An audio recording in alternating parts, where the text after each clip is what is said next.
ಧರ್ಮಸ್ಥಳದ ವಿಷಯದ ಬಗ್ಗೆ ನಾನು ಈಗ ಹೇಳಲ್ಲ. ಈಗೆಲ್ಲ ಅವರು ಒಂದು ತನಿಖೆ ನಡೆಸ್ತಾ ಇದ್ದಾರೆ ರಾಜ್ಯ ಸರ್ಕಾರ, ಅದನ್ನು ಅವ್ರಿಗೆ ಬಿಡ್ತೀನಿ. ಈಗ ಎರಡೂ ರಾಷ್ಟ್ರೀಯ ಪಕ್ಷಗಳೀಗ ಒಬ್ಬರ ಮೇಲೆ ಒಬ್ರು ಹೇಳ್ತಾವ್ರಪ್ಪ, ಅದನ್ನು ನಾನೀಗ ಈ ಸನ್ನಿವೇಶದಲ್ಲಿ ನಾನು ಹೇಳೋ ಶಕ್ತಿ ಇಲ್ಲ. ಏಕೆಂದರೆ ಧರ್ಮಸ್ಥಳದ ಬಗ್ಗೆ ನನಗೆ ನಮ್ಮದೇ ಆದಂಥ ಒಂದು ಗೌರವ ಇದೆ. ಅವರಿಗೆ ಇದನ್ನು ದೇವ್ರದ್ದು ಒಂದು ಆ ಶಕ್ತಿ ಇದೆ. ಆ ಶಕ್ತಿನ ಕೆಲವು ಕೆಡ್ಸಕ್ಕೆ ಹೋಗ್ತಾರೆ. ಅದಕ್ಕೆ ಸರ್ಕಾರ ಅವಕಾಶ ಕೊಡಬಾರ್ದಾಯಿತು, ಕೊಟ್ಟಿದ್ದಾರೆ. ಅದೇನು ಮಾಡಿದ್ದಾರೆ ಅದಕ್ಕೆ ಮುಂದೆ ನಾನೇನು ಹೇಳೋದು. ಯಾಕೆ ನಾನು ಯಾಕೆ ಷಡ್ಯಂತ್ರ ಅಂತ ಹೇಳಕ್ಕೆ ಹೋಗಿ, ಈಗ ವೀರೇಂದ್ರ ಹೆಗ್ಗಡೆಯವರು ಅವ್ರದ್ದೇ ಆದಂಥ ಒಂದು ಹಾದಿನಲ್ಲಿ ಇದನ್ನು ಧರ್ಮಸ್ಥಳ ಕ್ಷೇತ್ರನ ನಡೆಸ್ಕೊಂಬಂದವರು.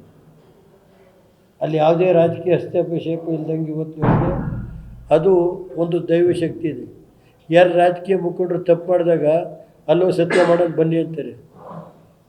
ಧರ್ಮಸ್ಥಳಕ್ಕೆ ಹೋಗಿ ಸತ್ಯ ಮಾಡೋಣ ಅಂತೇಳಿ ಹಿಂದೆಲ್ಲ ನಡೆದಿರೋದು ನೋಡಿರ್ಲಿಲ್ರಿ ಏನು ಉದಯ್?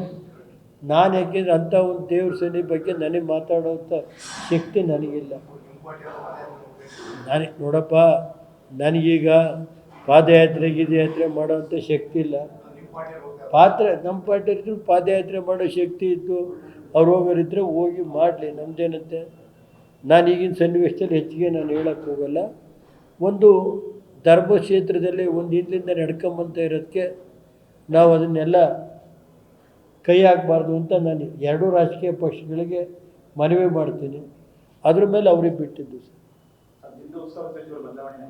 ಗೊತ್ತಿಲ್ಲ ಸರ್ ನನಗೇನಂತೆ, ನಾನು ಅದ್ರ ಬಗ್ಗೆ ಪಾಪ ರಾಜಣ್ಣರಿದ್ದರು, ಒಳ್ಳೆ ಕೆಲಸ ಮಾಡಿದರು. ನಾವೇನು ರಾಜಣ್ಣರ ಬಗ್ಗೆ ಯಾರೇ ಆಗಲಿ ನಮಗೆ ಕೃಷ್ಣ ಬೈರೇಗೌಡರು ಬಂದವರೇ ಒಳ್ಳೆಯದು. ಅವರು ಯುವಕರಿದ್ದಾರೆ, ಅವರೆಲ್ಲ ತಿಳ್ಕೊಂಡವ್ರೆ, ಮಾಡಲಿ.